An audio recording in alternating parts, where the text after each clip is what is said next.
topic is vapor pressure deficit, or VPD. I'm your host, Bill Calkins, and in an effort to provide this critical information in any way you choose to consume educational content, you're going to find this in video form, podcast form, and in printed form. And I'll put all the links to those in the show notes of this video or podcast. The print article did run in the January issue of GrowerTalks magazine and walked readers through some definitions related to VPD, as well as why it's an important measurement to use and how it can specifically benefit your young plant production. These videos and podcasts will go quite a bit deeper into the topic. But first, I want to introduce my guest, someone who's been a huge part of Tech on Demand since our inception, Dr. Will Healy. Will has more than 3 decades of experience working with greenhouses of all shapes and sizes and around the world to implement the best strategies for their unique situations. Will retired recently from Ball Horticultural Company as Senior Technical Manager, but continues to think about ways to improve horticultural production, and for that, I am truly grateful. Will and I are going to attempt to make some fairly complex information understandable and usable in our conversation about VPD, relative humidity, and water loss in these Tech on Demand video and podcast episodes, where our goal is always to bring you tips, tricks, and information to produce your best crops ever. Be sure to subscribe to the Tech on Demand podcast on your favorite podcast app like iTunes, Spotify, Google, Stitcher, and more, and find dozens of videos on the Ball Seed YouTube channel. So as we move on to, how are we going to manage this VPD? Because it's really, I think by now, Bill, have we convinced everyone that, what it is and why it's important? Well, yeah, I mean, it takes that the guesswork out, and it makes decisions. You're basing it on measurement versus I water every Thursday. Right. And anything you can measure, you can control. And anything you control, you can use to make yourself better. Right. I mean, that's kind of the whole idea that we've used over the years. So let's talk a little bit about how do you manage VPD. Now, remember, we talked about dehydrated cuttings don't root uniformly. So what we really want to do is we want to look at each of the stages of rooting. So there's stage 1, where you take an unrooted cutting. This is day 0 to about day 3, day 5, depending upon what species you have. And at this point, you want to be using a very low VPD trigger so that you're coming on very frequently. So you accumulate 0.5 and on comes the mist. So you're keeping it very moist in the air so that you have a very consistent, uniform relative humidity, which is high, and a very consistent VPD, which is also VPD was low, so that basically you can easily move water into the cuttings and not have to worry about the cuttings drying out.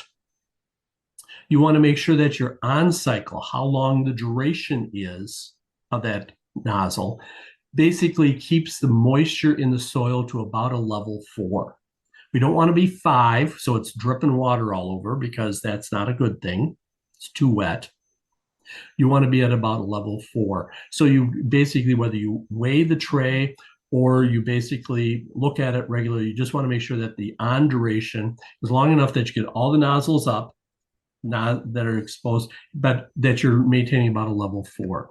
Okay, really important, because this is where people start rotting cuttings. Geraniums are really prone to this problem, that if you got a lot of rot problems, it's because your on cycle is too long. You may have the VPD frequency correct, but how long you've got it on is too long. Let's talk about then, as we move from the stage to stage 2, where we're starting to form callus. This is about day 4 to 7. So you got fully turgid cuttings, 4 to 7. You basically still want to have a fairly high VPD. Very low VPD, so that you're keeping it very high relative humidity, so that you basically have still keep the cuttings turgid.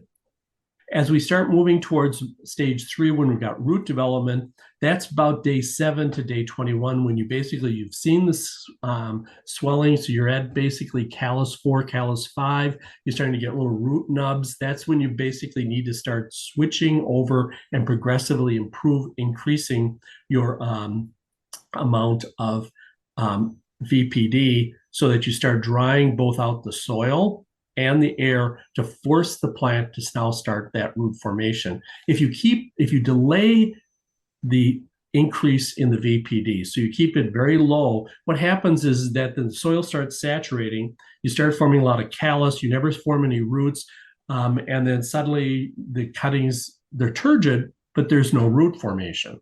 So if you get out to day 7 on especially easy to root products and you still don't have roots, you really need to see, are you drying that cutting out fast, that soil out fast enough by your increasing the VPD? That's the trigger when it comes on frequently enough. Does that make sense that you had to use the different stages to get you through? Now, if you're really think about it from a manual control, so some people don't have VPD controllers and they haven't and they want to say, okay, well, how can I do this if I'm just using the electromechanical phytometric systems? Basically, if we take a look at when we're trying to get callus 1 to 5 in day 1 through 3, 4 to 5, 6, basically in the morning you want to be misting during those first 3 days, all morning, day, evening, and night. And adjusting your timing and frequencies so that you basically keep that mist on it so that it can keep it cooler and you keep it moist so that you're sure that they're not going to wilt on you. As you come into day 4 to 5, remember that you need to now start reducing the mist so that you have less frequent, but you're still in the middle of the warmest part of the day. You still want to be misting so that they stay turgid. Because if you're doing this mechanically without a VPD controller, you want to be doing a lot of visual. Are the cuttings still turgid? Are they wilting? Wilting in these during the callus formation is a bad thing. So you basically start reducing the mist, especially going into the night, which is, of course, your longest period in your 24 hours. And then basically you reduce the mist overnight to the point where there's no wilt, so that you come out, as you come into day 6, you have no wilt in the morning, so you still have enough mist, so you're not wilting. Then you keep the mist during the day, start reducing the mist, and then continue to this whole reduced mist at night. One of the big problems I find with growers is that they continue to put a lot of mist on with their mechanical controller, which is the ones with the little dials. So I think you've seen those, Bill. Mm-hmm. If you're using a VPD controller, it's automatically adjusting. So you don't have to shut down the mist at night with a VPD controller. You only have to do this with a mechanical controller that you're doing it by hand. And as you can see, as we go through, you really want to be looking during the day, are we wilted or not, is your trigger point as to should we put more mist or not less mist. So this is a way you can use these principles without all the electronics and all the calculations, especially for smaller growers. This is a great way that they could use this technology or this concept to grow the plants. If you have a controller, on the other hand, what you want to be doing is you want to be looking at your various VPD settings, and you probably will have a couple of different programs. So you may have a green program, which is a dry rooter. You basically have got the majority of your crops are one, and then you have another one that's a little drier, which is wetter, that needs a longer, what we call this is the hockey stick approach, so that you've got a blade and then you've got the stick part. So you can see there's a period when you have a very low VPD, and then you either ramping the stick up very rapidly or bringing it up very slowly. See, like this yellow line, we bring it up because it forms roots. This particular group of plants forms roots fairly slowly, so we have to basically keep it humid longer because they dry out faster, and then we bring it up. Whereas others, we just put a little bit of mist here and then bring it up really fast. So depending upon the crop, and we'll talk a little bit more about those. So if you think about what we're trying to do, is during the hydration of the unrooted cutting, we basically want to have a constant VPD setting of less than 1 for most of these controllers. As you're going into callus formation, you want to get progressively higher VPD trigger points, which is the point where you basically turn the mist back on. That's the trigger point. So you have progressively higher numbers from basically 1 to 4. And then as you go to root development, you start going up to 4 to 30. before you start putting on more water. So you can basically think of these simplistically. You want to make sure you got hydrated cuttings, step one. Then you want to get the callus formed rapidly. You want to get to C5, R1, and then you want that root development. And as you get more and more root development, you can basically start drying the plants and the soil out through evapotranspiration progressively more. So you really have to think about what is the strategy. The strategy is to slowly increase the VPD, to increase the evapotranspiration from the soil and plant to promote better and stronger root growth throughout the entire crop. Does that make sense? It does, because early on you're on consistent mist, and then you slowly start backing it off to make sure you're not getting any wilt, and then by the end of that root development, you're off mist, right? So you covered this slide perfectly. So different crops have different rooting rates, and we all as propagators understand that, and that's basically how we run it. Okay, because the whole goal, if you think about it, is you're renting rooting space. This is the most expensive space in your entire greenhouse operation. So you're really only renting it. You don't want, long-term relatives who basically sit there for months and months and weeks and weeks. You basically say, okay, we're going to give these petunias, we're going to give these impatiens, we're going to give these verbena. They get 21 days and they're out of here. They get 18 days and they're out of here because we got another group coming back in here. We got 28 days on geraniums. We got 35 days. We've got this much time that they're going to be in our highly expensive prop area.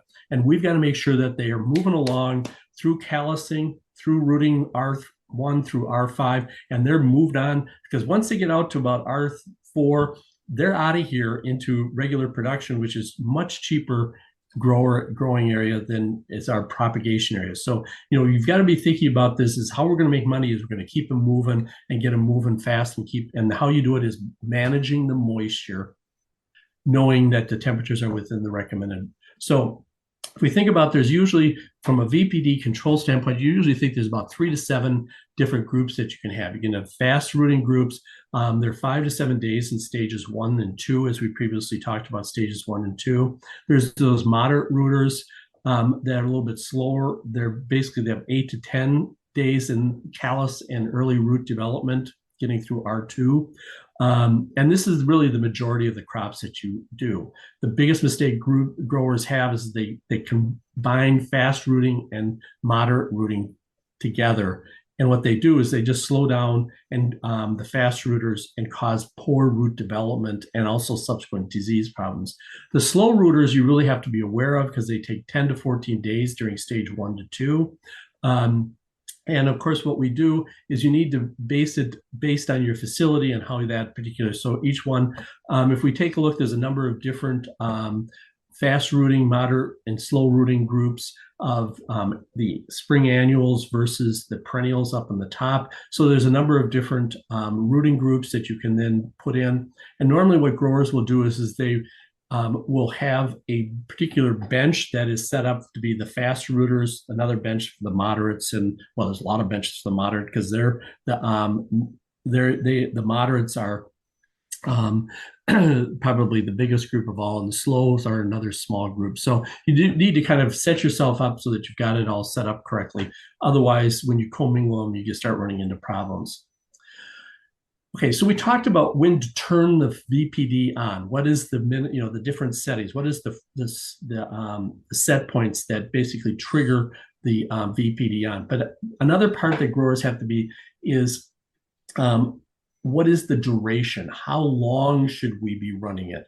And because you want to keep the foliage turgid, but at the soil you don't want to have it always at a level 5, because at a level 5 we know you don't get roots. You need to be moving between a 2 and a 4 once you start getting into the root stage, because as we all know, fish grow in water and roots grow in air. Okay, and this is where this whole evapotranspiration that we talked about earlier comes into play. That when we're ready to start forming roots, we need to make sure we got the soil wet.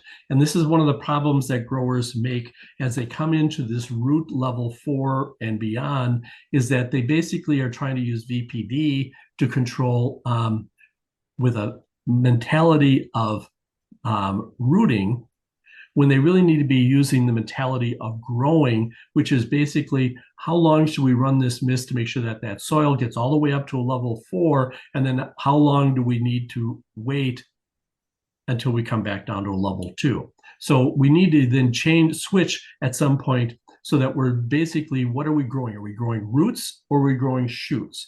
Are we keeping the top turgid or are we getting roots development? And this is really, when you think about it, Bill, is one of our main goals early in development of the plants, once we get them out there, is to grow roots. We want no tops, we want roots, okay? So what is the right mist duration? Because really what you're trying to do is figure out how long should we turn that nozzle on once it's been triggered by the VPD setting to give us the right amount, because the frequency times the duration tells you how much water is going into the soil, and all that water in the soil has to come back out through basically evaporation.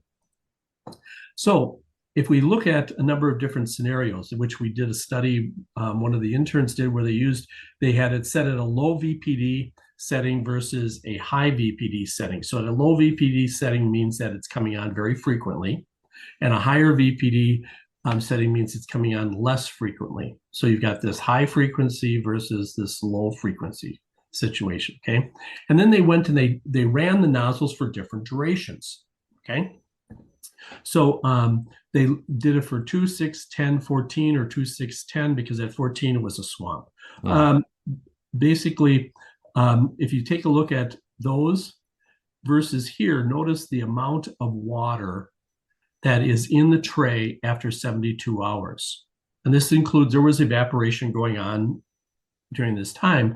So if you take a look at this, you see that 2-second intervals with a high VPD, you end up with 0.3, which is your least amount of water applied, which makes sense because it's not coming on very often, and the duration that it's on is not very long. So the frequency and duration is short, so they're just not putting much water out there, so the trays are going to be dry. Okay. Trick question here, Bill. Are you going to get good callousing under those conditions? Probably not, because Nope. there's not enough water.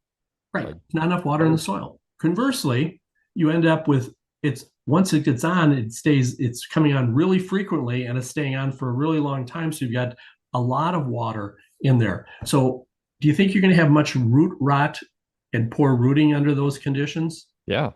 So there's tons of water. Yeah. So that basically, those trays were at a level 5 pretty consistently through the entire process. After 72 hours, those first 3 days when you're forming callus, remember day 1 through 3 is when you're trying to put those callus in, you're swamping those plants, and you're just growing rot. So this is where how long they should be and the VPD setting have to be in concert to basically be looking at what is your soil. The other thing we look at is also the nozzles that we use, because there's a number of different nozzles. Now, we like the Fogget nozzle, the very high, these 4 nozzle things. This gives you a very fine mist. It's basically gives you the lowest fog amount of water out there when they do come on. So you can run it a little bit longer to get uniform spread, but you're still not putting that much water. And it's a fine enough droplet that you end up with a fine droplet out there. Okay. Whereas if you use a coarser nozzle, this is putting a lot of water out there every time you use it. Okay. And this is another way of looking at it, where you look at the different nozzles, and for different durations, the number of times per hour they were on for 1 minute. And as you can see, this VibroNet at 3.2 gallons per minute, if you put it on 12 times, you can basically put on about 160 gallons per day in this mist area. So, I mean, that's a lot of water. So whereas over here, you're not putting much water on at all, just once, and virtually none. So you really have to be looking at what nozzles you're using, the duration, and the frequency. And of course, not that complicated. You go out there and the cutting, you've got your settings, your VPD setting, you've got your duration setting and the cuttings, and you got your nozzles and the cuttings are wilted. Yeah. You're not putting on enough water. Right. The cuttings are turgid, but the soil's dry. Then either you need to get a higher volume nozzle, probably not, or your longer duration to get more soil water. So, I mean, you can then start using what you're seeing, what the plants are telling you to adjust the three factors that give you the optimum conditions, which are the VPD setting, frequency of on, the duration of on, and the nozzle that you're using.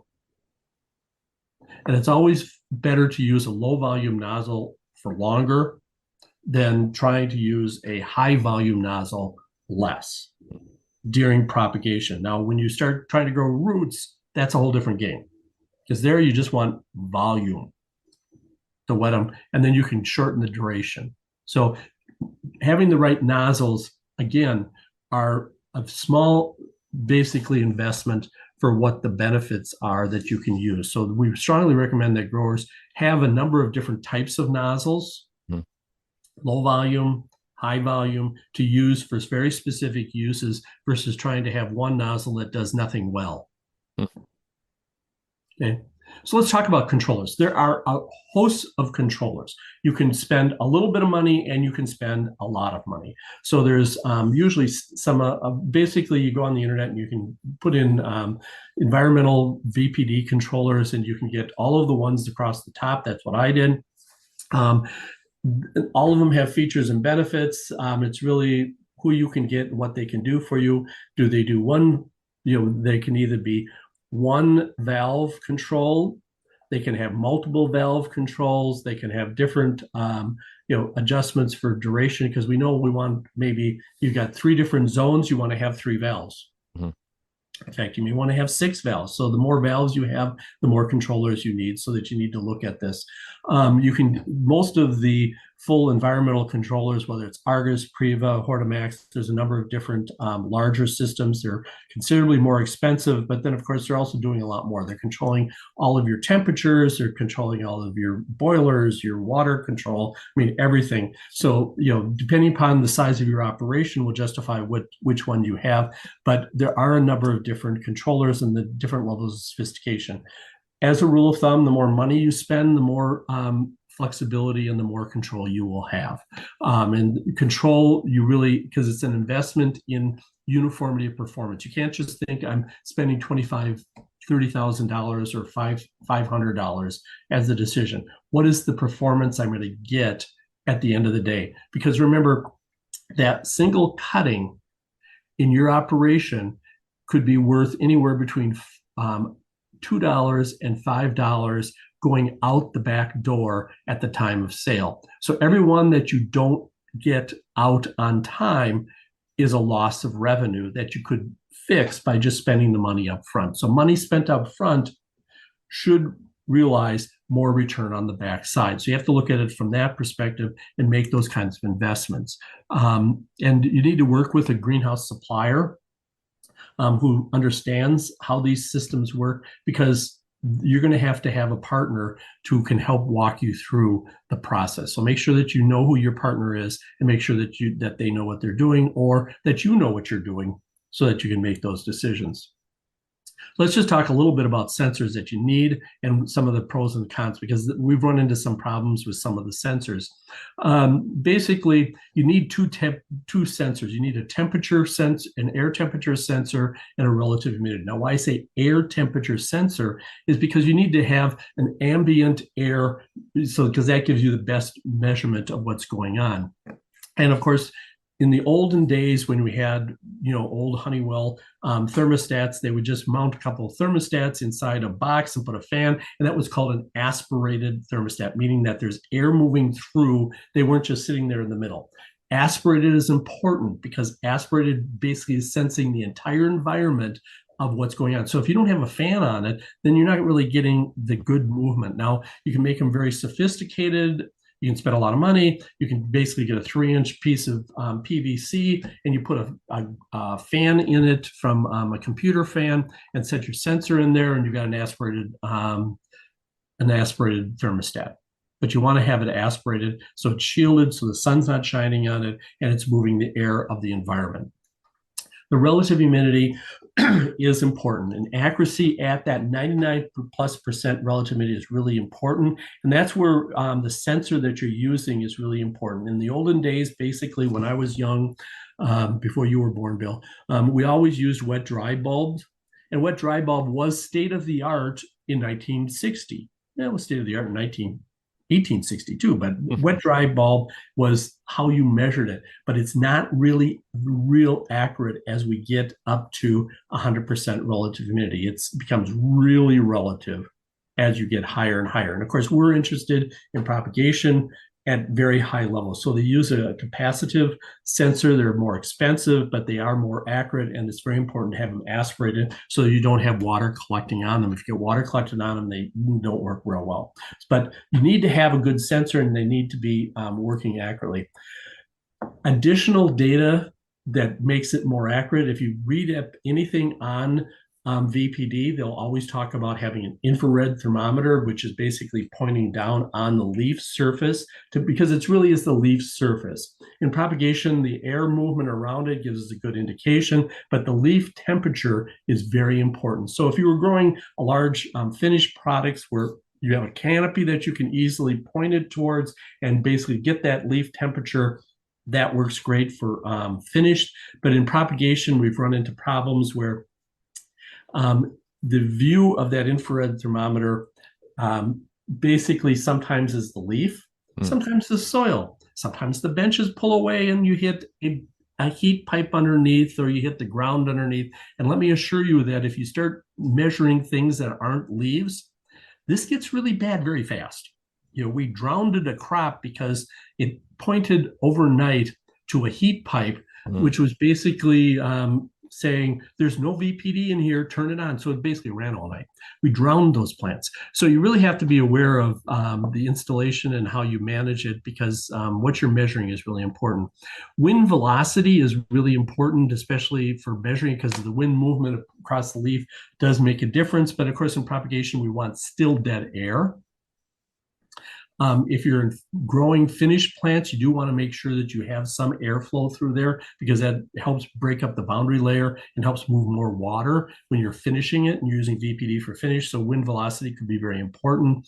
And then also the light intensity, because of course the light heats the leaf and the leaf warms up and then loses more water or less water. But in propagation, we're highly shaded, so we don't have a lot of light. So it's kind of like, I always look at it from a propagation standpoint. The infrared thermometer, the wind velocity, and the light temperature or light intensity meters kind of overkill and actually make it more complicated.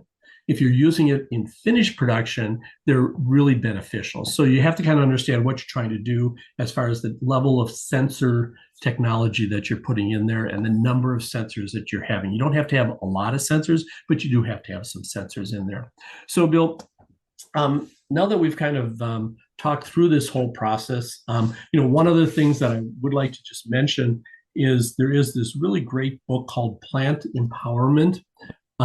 It's written by a group of Dutch guys who basically were frustrated with dealing with growers who really didn't understand how all of these pieces fit together. So they wrote a book, and we'll include this in the show notes. Yep. For folks to go and look on their website. A great book relative for someone who wants to dig into more of how temperature, light can be used to empower plants to grow better. That's kind of the whole concept, is let's use our environment to grow better plants. And they've spent a lot of time on this whole issue of water movement within plants and how light and temperature and airflow all work together to improve overall performance. You can use that for additional, more in-depth information than what we're providing today. So do you have any questions, Bill? I really don't have any questions. I just as I listen to all this, it occurs to me how everything works together, how the more that you measure, measuring all these different things can sound overwhelming, but certainly when you look at kind of holistic control systems, they take all of this into account when they sort of, spit out the right ways to program your controls in your greenhouse. So, and I know that, some of those total control systems that you showed, I've talked to a lot of those companies, and they have, through new technology, made it so that they really are applicable to greenhouses of all different sizes. So, if you think, wow, my greenhouse is too small to use one of these, overarching control systems, it definitely time to look at them again. Mhm. But when you talk about all the different things that need to be measured, they're really, when you break it down, there aren't that many different measurements you No. need. It's really, you need five or six basic measurements, and then the understanding of how to do, either do the math or automate the math so that it gives you these output numbers and these set points that you need. And, you know, I think for a long time, a lot of these processes were done manually. You walk in, it looks like it needs water, so you water, but perhaps it doesn't, or perhaps, you're, like you said, you're dumping water on the top, but not really driving, the moisture that's needed in the soil. I don't know. I feel like you broke it down in a very understandable way. I think that if the listeners and viewers couple it with the article that we worked on, and some of the other resources I'll add into the show notes, the water by weight, and some of the rehydration things that we've talked about in the past, it does tell a pretty, I don't want to say a simple story, but a story that's understandable and can be implemented fairly easily into an operation if you want to take the time to make these changes in your production strategies. Well, and after dealing with growers all over the world and talking to them, I think you really you hit it on the head. One, the technology is getting cheaper and getting more useful information. Hmm.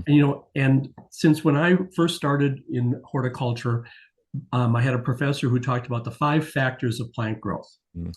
light, temperature, nutrition, water, and the Hmm. air pollution. Okay. Light, it is what it is.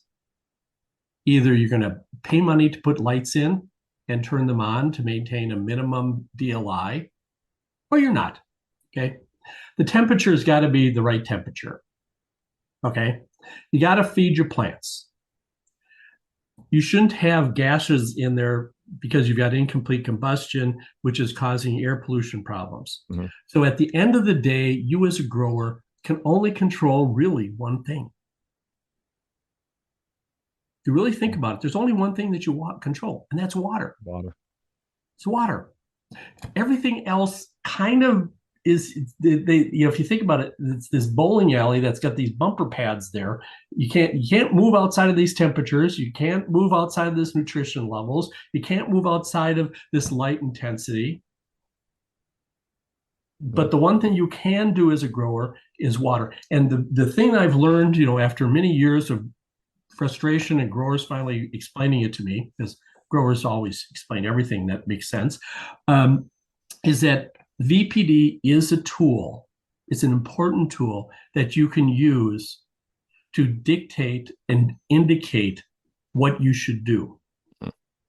So if you have really high VPD accumulation, the plants are drying out. Hmm. If you have really low VPD accumulation over time, the plants are not. And the action is very straightforward from that. If they're drying out very fast, what should you do, Bill? But you need to apply the right amount of water at the right time, duration, and amount. Right. And if you're not drying up, if there's a very low VPD, Withhold water. exactly. So it's a very powerful tool that helps you understand what should I do to improve my overall plant quality. There's all kinds of science that explains it.